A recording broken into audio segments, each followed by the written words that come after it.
지난주에 함께 묵상했던 본문이죠.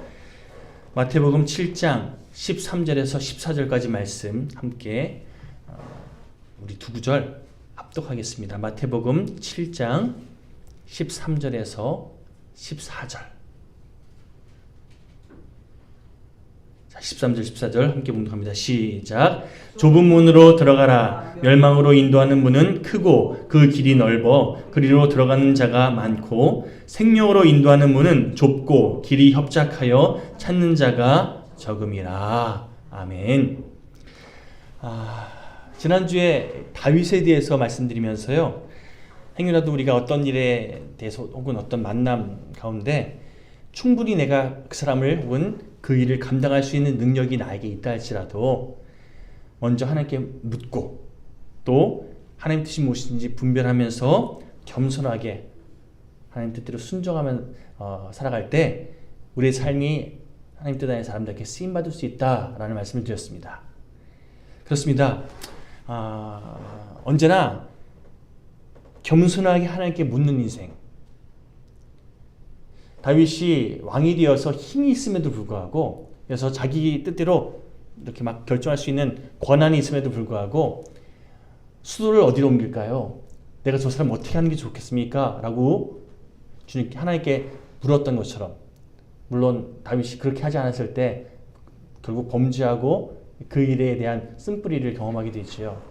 우리 또한 내 생각, 내 감정대로 결정하는 것이 아니라, 내 능력 의지에서 판단하는 것이 아니라 언제나 하나님께 묻고 또 하나님 뜻대로 순종하며 하나님께서 원하신 대로 우리 삶을 그렇게 믿음으로 맡길 줄 아는 그런 복된 저 여러분 모두 되시기를 주님의 이름으로 간절히 축원드립니다.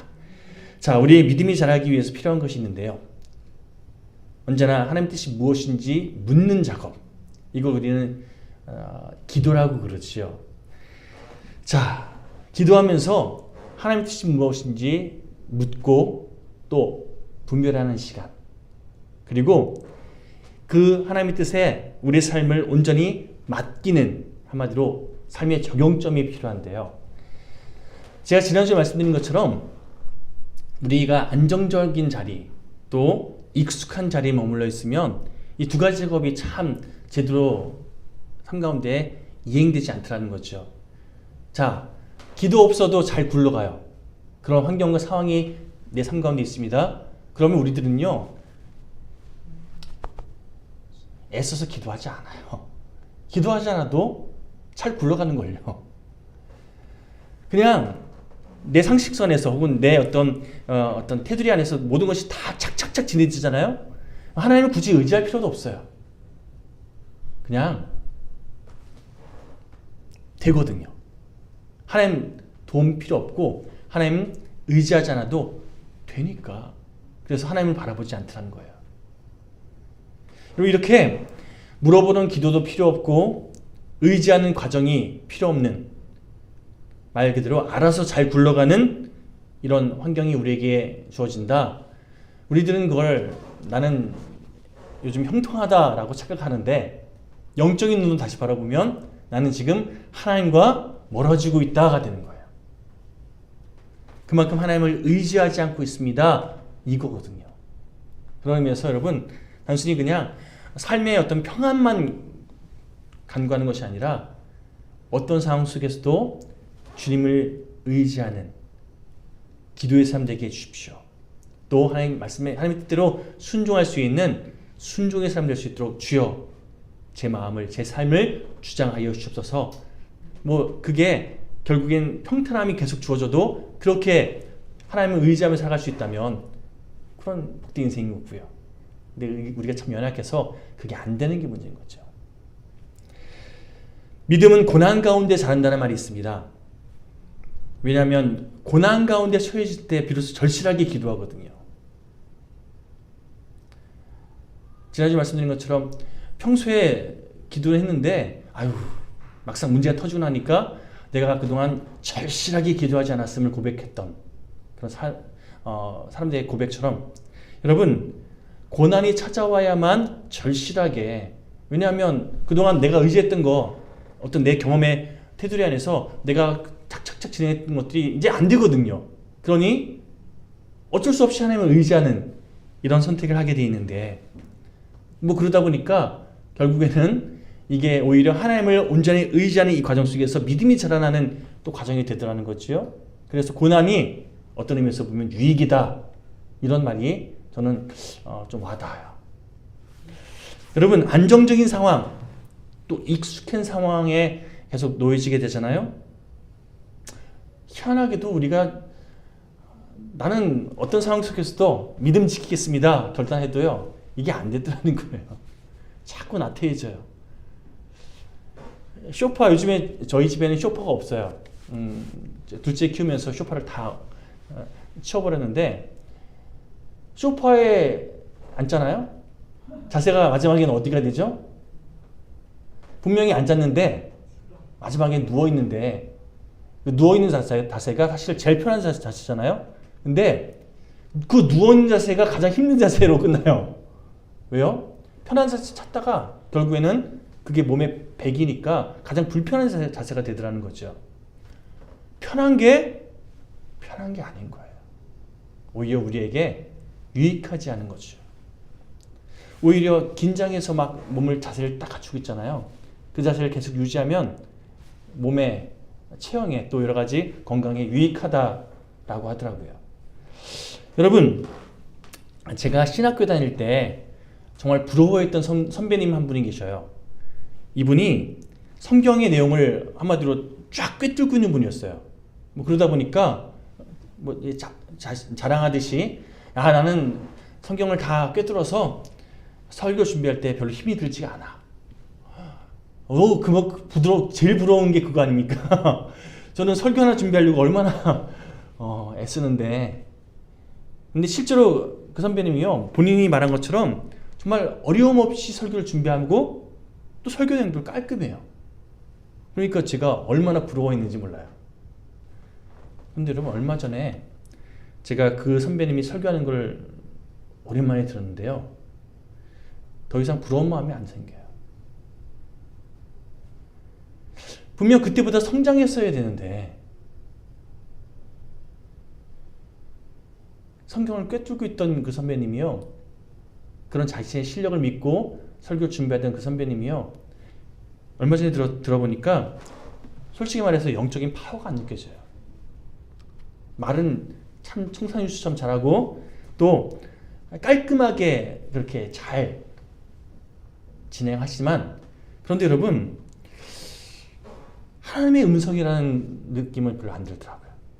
하나님의 말씀으로 느껴지지 않고 어떤 좋은 평론가가 뭔가 잘 자기의 의견을 피력하는 것처럼 들리더라는 거죠. 이제 제가 어느 정도 설교 묵상하면서 시간을 보내다 보니까 좋은 설교와 좋지 않은 설교를 구분할 수 있는 이런 어떤, 아직 저는 수준이 약하지만 그런 훈련을 받지 않았겠습니까? 예전에는 참 부러움의 대상이었던 선배의 그 설교, 그 선배의 수준이 지금 보니까요, 물론 그때보다 더 성장했으면 여전히 부러워했겠죠. 근데 더 이상 부러움 대상이 안 되더라는 거예요. 안주하니까, 익숙한 곳에 계속 끌려다니다 보니까 성장하지 않았다. 여러분, 좁은 문으로 가라, 이 말씀은요, 그냥 익숙한데, 다시 말해서 매너리즘 빠질 만한 그런 넓고 편한 곳을 추구하지 말고 낯선 환경을 향해서, 그래서 낯설기 때문에 지난주에 제가 말씀드렸죠. 낯선 곳에 가면 여러분 꼭 내비 켜야 되고 물어보러 가야 되잖아요. 왜요? 잘 모르니까. 마찬가지로 낯선 곳을 향해 나아가게 되면요, 하나님께 묻게 돼 있어요. 모르니까, 불안하니까 하나님께 묻고 행하게 돼 있다는 거죠. 그럴 때 하나님께서 허락하시는 하나님의 뜻을 깨닫게 돼 있고, 그래서 하나님의 은혜를 더 많이 누리는 그런 복된 성장하는 그리스도인으로 살지 않겠습니까? 그런 의미에서 여러분, 좁은 길이 나에게 있어서 고난의 길이 아니라 나에게 있어서 유익한 길임을 깨닫고 믿음으로 그 낯선 길을 주님과 함께 걸어나갈 줄 아는 그런 복된 우리 모두가 되었으면 좋겠습니다. 자, 여러분, 하나님께서는요, 우리를 절대 나쁜 곳으로 이끄신 분이 아니에요. 여러분, 자녀 키워봐서 알잖아요. 자녀에게 나쁜 거 주든가요? 자녀에게 뭔가 해로운 거, 그거 딱 준비해놓고 있다가 놀랬지? 이런 부모 있습니까? 아니요. 자녀에겐 좋은 것만 주고 싶어 하잖아요. 우리 하나님이요, 우리 얼마나 사랑하시는지 우리에게 정말 좋은 것만 예비해 두고 계시는데, 그렇다고 한다면 여러분, 그 좋은 것을 누리기 위해서 우리가 거쳐야 되는 과정이 있다면 하나님께서 우리를 유익하게 하기 위해서 인도하시는 과정일 뿐임을 깨닫고, 내가 누릴 하나님께서 예비하신 그 좋은 것을 기대하며 믿음으로 나아갈 때 어떤 상황 속에서도 우리는요, 기쁨과 감사가 충만한 시간을 누리게 될 줄 믿습니다. 여러분, 간절히 바라는 것은 익숙한 길, 편한 길, 그래서 우리로 하여금 안주하게끔 만드는 그 길을 추구하지 마시고, 다시 말씀드립니다. 하나님만 의지할 수밖에 없는 헛된 생각, 헛된 마음 모두 버리고 주님만 바라보며 주님 손 꼭 붙잡고 걸어가는, 해서 주님의 능력으로 새로운 길을 만들어낼 줄 아는 그런 복된 하나님의 도구들 되시기를 다시 한번 주님의 이름으로 강조하며 축원드립니다. 여러분, 우리가 매일매일 기도해야 하는 이유가 뭡니까? 한마디로 하나님께서 허락하시는 낯선 해결책을 붙잡기 위해서 아닙니까? 내가 아는 거, 내가 익숙한 거, 이거 기도해서 굳이 붙잡을 필요 없잖아요. 기도 안 해도 되는 거거든, 그거.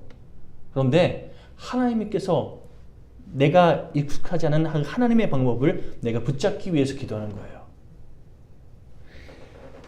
세상 사람들이 나에게 주는 뻔한 대답이 아니라 도저히 난 지금 이해 안 되는, 그러나 하나님께서 이루실 줄 믿고 하나님의 그 지혜를 붙잡기 위해서, 여러분, 하나님의 뜻을 깨닫기 위해 기도하는 그런 우리 삶이 되어야 할 줄 믿습니다. 저희 딸이요, 계명 신청해달라고 요즘 요청했어요. 둘째 할까요? 첫째 할까요? 기쁨이가 자기 이름 친구들이 막 놀리니까 그게 스트레스 받나 봐요. 정말 기도하면서 정한 이름인데, 그래서 저로서는 굉장히 의미가 있는 이름인데, 이 녀석이 그것 때문에 많이 스트레스 받는다니까, 그렇다 한다면 너에게 있어서 또 하나님께서 또 어떤 이름을 주실지 기대하면서 빨리빨리 지내고 싶어 하길래 기도하면서 또 생각해보자 하고, 지난주에 다시 한번 본인의 의견 듣고 그래서 이름을 이렇게 하는데요. 뭐 본인이 원하는 이름이 있어요. 그래서 이름 한자 한번 가져와 보라고. 그 중에서 제가 넘칠 연자에 지혜로울 서자를 정해줬어요. 지혜가 넘치는 인생. 근데 이 서자, 넘칠 연자가 사실 다른 거 본인이 선택했다가 제가 막 본인이 연설한 이름이 좋다고 하니까 그럼 그 한자 의미는 내가 정하겠다 해서 이렇게 픽스해줬는데요. 근데 여러분, 서자를요, 총명할 서자와 지혜로울 서자가 있더라고요. 두 가지 중에 또 고민 한참 하는데 본인이 느끼기엔 총명이 더 좋은 것 같다는 거죠. 근데 여러분, 아무리 생각해도 하나님께서 주신 지혜가 더 좋을 것 같다는 생각이 드는 거예요. 한참 그러다가 본인은 그래도 총명할 서자가 더 마음에 든다고, 그래서 그러라고, 알았다고. 그래서 그 작업하냐고 어제 오늘 아주 그냥 바빴어요. 이게 처음 해봤는데요, 굉장히 시간이 걸리더라고요. 절차도 좀 복잡하고. 왜냐하면 조만간 또 저희 딸 이름이 바뀌어져서 할 텐데 상황을 설명드려야 될 것 같아서. 근데 어쨌든 여러분, 마지막으로 이제 이름을 딱 그 서류에 올릴 때 한자를 써서 올려야 되는데, 총명할 서자를 다시 한번 찾아보니까요, 거기에 속일 서자가 있어요. 총명할 서자에 속일 서자라는 의미도 같이 있어요. 총명한 게 어떤 의미인 거죠? 사람의 어떤 지식과 사람의 총명함이 결국 다른 사람을 속이는 수단으로 되는 거죠. 그게 같은 의미가 있더라고요. 그래서 아무리 생각해도 속일 서자가 들어가 있는 이 총명할 서자는 아닌 것 같다. 그래서 지혜로울 서자, 하나님께서 주신 지혜로 살아가라. 여기까지 내가 허락하겠다. 해서 마지막에 지혜로울 서자로 결정해서 올렸어요. 여러분, 하나님의 지혜 붙잡기 위해서 우리가 기도하는 거예요. 하나님의 지혜로 살아가야 복된 인생인 거예요. 내가 아무리 총명하고 내가 아무리 능력 있고 다른 사람들한테 인정받고 우리는 이게 좋은 거라고 착각하는데 아니요. 하나님의 지혜로 하나님의 능력으로 하나님의 쓰임받는 도구로 살아갈 때 그게 진짜 의미 있는 인생인 줄 믿습니다. 여러분, 어떤 친구들 가운데 구체적으로 기도해야 된다라는 이런 얘기를 듣고 나서 기도하면서 아주 구체적인, 특별히 누굴 위해서? 자기의 배우자를 위해서 구체적인 기도를 하는 청년들이 있었습니다. 그래서 이런 기도 제가 들었습니다. 하나님, 제 남편감 키는 180 이상에 외모는 장동건 정도 성격은 이렇게 좋았으면 좋겠고 직업은 이 정도 수준이었으면 좋겠고 구체적으로 기도하더라고요.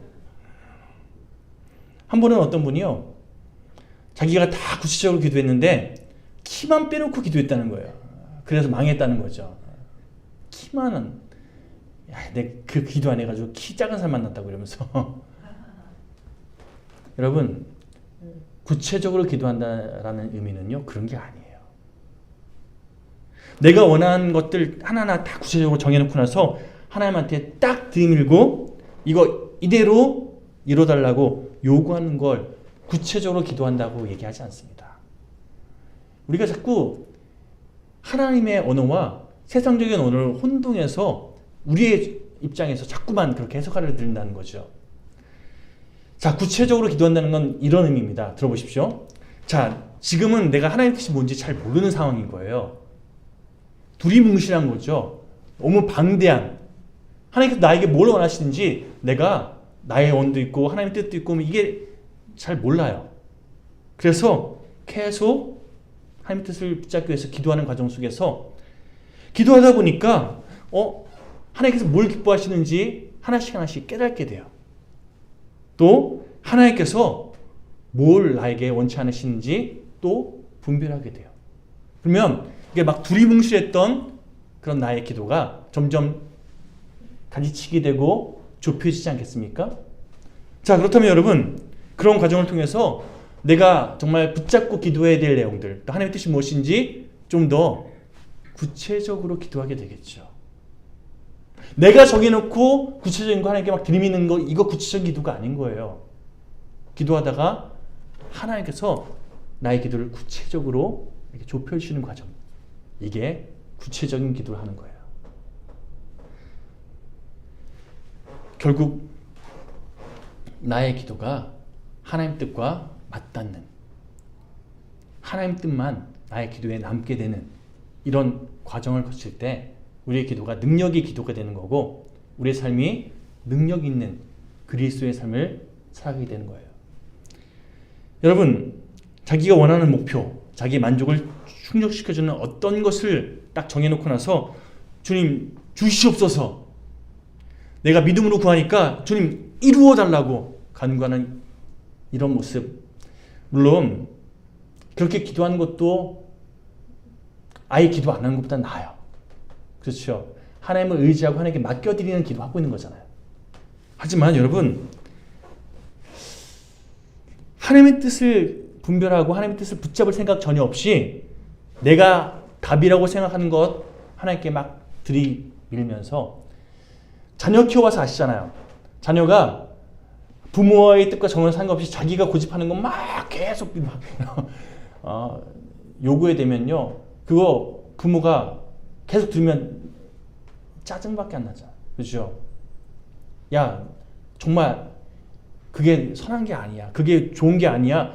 아무리 얘기해줘도 아니라고, 내가 원하는 게 이거라고 계속 그렇게 얘기되면 여러분, 그거 좋아할 부모가 어디 있습니까? 우리가 내가 답이라고 생각하는 거 정해놓고 나서 하나님께 그거 계속 달라고, 그거 이뤄달라고 요구하고 있으면 똑같은 거예요. 일방적으로 떼쓰는 거랑 똑같은 거죠. 여러분, 비록 처음에 그렇게 떼쓰듯이 시작했다 할지라도 아이들이 자기 원하는 거 막 해달라고 막 그렇게 막 발버둥치면서 떼쓰더라도, 근데 얘기하다 보니까 이제 아빠 엄마 말 뭔지 이해하고 그래서 받아들이는 이 과정이 있으면 또 사랑받는 자녀, 부모의 기쁨이 되는 자녀가 되는 거잖아요. 마찬가지로 기도하면서 하나님 뜻이 무엇인지 깨닫고, 그래서 주님이 원하시는 것을 선택할 줄 아는 이런 성숙되어지는 기도의 시간들을 우리가 누릴 때, 그래서 여러분, 결국엔 나의 원대로 마옵시고 아버지 뜻대로 이루시옵소서, 이렇게 우리가 정말 하나님께서 원하시는 기도로 채워져가는, 성장해가는 그런 복된 인생이 되는 줄 믿습니다. 기도를 통해서 내가 답이라고 생각했던 것이랄지라도 하나님께서 아니라고 하시는 거 가지치기 할 줄도 알고, 그래서 새롭게 또 하나님께서 이거 원하시는구나, 내가 전에 생각지 않았는데 그 하나님의 뜻을 내가 붙잡고 아멘으로 순종할 줄도 알고, 여러분, 이렇게 복된 신앙생활을 하는 저 여러분 모두가 되었으면 좋겠습니다. 여러분, 하나님의 뜻을 깨닫게 될 때까지 기도하십시오. 간절하게 기도한다는 것은요, 하나님의 뜻을 깨닫게 될 때까지 기도한다는 걸 의미합니다. 내가 원하는 거 하나님께서 들어줄 때까지 막 매달리는 거 간절하게 기도한다 우리 착각하는데, 아니요, 하나님의 뜻을 깨닫게 될 때까지 기도하는 게 간절하게 기도하는 거예요. 내 생각, 내 계획, 내 욕망 다 내려놓을 수 있는, 그래서 주님 뜻을 온전히 붙잡을 수 있는 그런 좁은 길, 좁은 문을 우리가 삶을 통해서 계속해서 경험하고, 결국 에베소서 1장 17절 말씀 제가 봉독해 드릴게요. 우리 주 예수 그리스도의 하나님 영광의 아버지께서 지혜와 계시의 영을 너에게 주사 하나님을 알게 하시고, 지혜의 영, 계시의 영, 성령을 우리에게 부으사 우리로 하여금 하나님의 뜻을 깨닫게 도우시는 그 경험을 우리가 해가면서, 더불어서 빌립보서 4장 12절 13절에 보면 이렇게 저렇게 바울이 고백하는 과정 속에서 나는 비천에 처할 줄도 알고 또 풍부에 처할 줄도 알아, 막 이렇게 고백하면서 마지막엔 내게 능력 주신 자 안에서 내가 모든 것을 할 수 있다고 고백하지 않습니까? 엄밀히 말해서 하나님께서 나에게 함께 하시고 또 하나님께서 나에게 능력 주시기 때문에 나는 어떤 조건 속에서도 능히 감당할 수 있다. 물론 이런 고백이기도 한데요, 하나님께서 함께 하시기에 나는 어떤 상황 속에서도 믿음으로 반응합니다. 이 고백. 간절히 바라는 건 저 여러분 매 순간 삶의 고백이 이런 고백들로 채워졌으면 좋겠습니다. 이런 고백들로 가득가득 채워져 갈 때 능력의 주님의 도구로 이 땅을 회복시키는 하나님의 일꾼들로 쓰임받게 될 줄 믿습니다. 여러분, 사도 바울은요, 환경이 이래서 힘들어요, 상황이 이렇기 때문에 내가 못해요, 이렇게 반응하지 않고요, 하나님께서 나와 함께 하시니 할 수 있습니다. 능력의 하나님께서 저를 통해 이루심을 믿습니다. 이 믿음 붙잡고 앞을 향해 나아가고, 결국 그를 통해서 세계가 복음으로 그렇게 경험되어지는 놀라운 하나님의 일하심의 도구가 되었잖아요. 여러분, 하나님의 능력 안에서 매 순간 우리의 삶을 바르게 분별하고 또 하나님의 뜻대로 아름답게 쓰임받는, 그래서 믿음으로 승리하는 우리 모두가 되시기를 다시 한번 간절히 축원드립니다. 자, 안 되는 경험만 있는 사람은요, 자꾸만 안 된다는 얘기를 해요. 하지만 여러분, 안 되는 요소를 되게끔 한, 하나님의 도심을 힘입어 되는 경험을 하는 인생은요, 어떤 상황이 주어져도 하나님께서 하신다고, 하나님이 이루신다고, 되어진다고 고백합니다. 똑같은 상황도요, 더 긍정적으로 해석할 수 있는 능력을 갖게 되어 있다는 겁니다. 어떤 강사님이 세미나를 진행하는데, 하루 종일 세미나를 진행하는 일정 속에서 그 세미나 장소가 하필이면 기차가 다니는 근처에 이 세미나 장소가 잡힌 거예요. 기차가 지나갈 때마다 강의가 진행되지 않을 정도로 너무 시끄럽게 돼서 이거 어떻게 되나 강사님이 고민했는데, 그렇다고 하루 종일 진행하는 거 이거 어떻게 하지? 한참 이렇게 고민하다가 문득 여러분, 어차피 기차가 지나가면 시끄럽고 뭔가 좀 흔들고 그러니까 차라리 이때 이러저도 안 돼서 막 집중도 안 되고 힘들어 하지 마시고, 차라리 이때 분위기 전환 삼아서 우리 박수 치면서 와! 이렇게 한번 저를 따라서 한번 해보시겠습니까? 사람들이 뭐 하는 거야? 이러다가 강사님이 막 의욕 있게 이끌어가니까요, 이후로 기차가 지날 때마다 계속 이렇게 하신 거예요. 여러분, 1시간, 2시간 지나고 나니까 오히려 강의가 막 집중력 있게 진행되더래요. 어차피 긴 시간 동안 세미나 강의 진행하다 보면 중간중간에 쪼크도 집어넣고 막 이렇게 분위기 전환하는 그런 노력을 해야 되는데, 기차가 지나갈 때마다 분위기 전환이 확 되는 거예요. 또 박수 치면 사람들이 졸음도 막 깨게 되고 집중력 있게 강의가 진행되는 이런 과정들이 있었다는 거죠. 그러면서 그분이 이 하나님께서 지으셔서 내가 그렇게 할 수 있었어 라고 고백하는데, 그렇구나. 하나님의 지혜로 안 되는 조건 속에서도 되어지게끔 그렇게 쓰임받는 인생, 이것이 그리스도의 삶이 되어야 되지 않겠습니까? 여러분, 얼마 전에 박현모 씨가 쓴 세종처럼이란 책 제가 읽어본 적이 있는데요, 책이 막 되게 두꺼워요. 근데 내용 잠깐 읽어봤는데도요, 좋은 인사이트가 있더라고요. 굉장히 도움이 되는 내용들이 막 그 안에 있었는데요, 그 중에 한 가지 소개해드리자면, 세종이 충녕대군이 왕세자 교육을 짧게 받은 임금이 세종대왕이래요. 보통 왕들은 세자 책봉 딱 된 다음에 그때부터 세자 교육 받는데, 원래 세종이 세자가 아니고 원래 형이었던 양녕대군이 세자였다가 갑자기 세자에게 바뀌게 되면서 세자로 책봉된, 한마디로 51만 세자 교육을 받은 거죠. 근데 옛날에는요, 대군들, 다시 말해서 그 왕이 아들 낳으면 왕자들을 대군이라고 했잖아요. 대군들에게 세자 책봉 받지 못하는 그런 왕자들한테 교육을 그렇게 많이 시키지 않았대요. 왜냐하면 교육을 많이 시키면 괜히 뭔가 좀 왕에게 위해를 끼치는 그런 존재로 쓰임받을 수 있기 때문에 그냥 슬슬 먹고 놀 수 있을 만큼, 또 생활하는데 불편 없을 만큼만 기본적인 소양 갖출 정도만 공부시키고 왕권에 도전 주지 않게끔 그렇게 잘 분위기를 만들었다는 거죠. 태종 이방원이 세종의 아버지인데, 이방원 본인이 형제들 다 숙청하고 왕이 된 사람이잖아요. 그런 맥락에서 형제들하고의 이런 분란들, 자기 아들 때니 없었으면 좋겠다 이런 마음이 들어서, 아들 너 자꾸 공부하려고 하지 말고 음악이나 즐기고 또 사냥이나 하면서 반란 세력에 이용당해서 서로 막 분란을 일으키는 피해 그런 게끔 세자만 공부하면 돼, 너희들은 즐겨, 막 이렇게 했다는 거예요. 막 이러다 보니까 왕세자 교육 잘 받지 못했던 이 세종이요, 있잖아요, 가장 위대한 왕이 되었습니다.